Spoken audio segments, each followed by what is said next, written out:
Para mí la jota es muy importante, porque la tengo en mi vida casi todos los días, por así decirlo. Me gusta ir a ensayar, me gusta la gente con la que ensayo.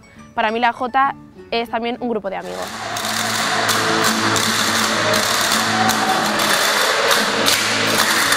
¡Ole!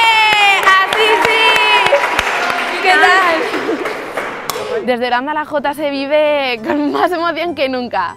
Ahora especialmente en Pilares, que hay un concurso, que está el certamen oficial de jota, al cual nos presentábamos mi hermano y yo durante toda nuestra vida. Este año el no presentarnos es en plan de que nos falta algo.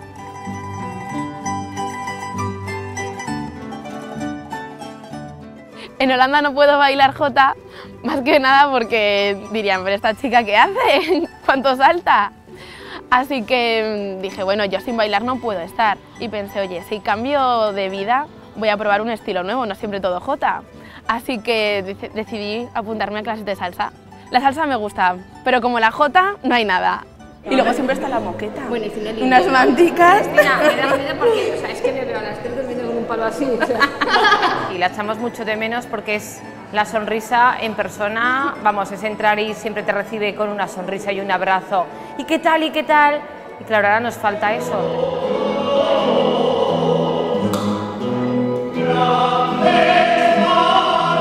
El reencuentro con ellos ha sido espectacular. Estaba súper nerviosa de volver a verlos a todos, estaba súper emocionada y al final pues un montón de abrazos, besos, tenía muchísimas ganas. Cristina, es ahora para dedicada con todo nuestro cariño que han preparado tus compañeros una sorpresa.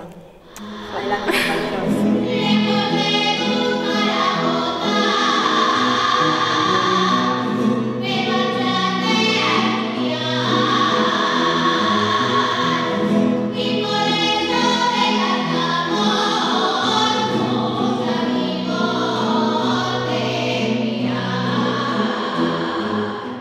La sorpresa que me han preparado no me la esperaba para nada, me han dejado atónita en plan de ¿en serio que habéis compuesto una jota?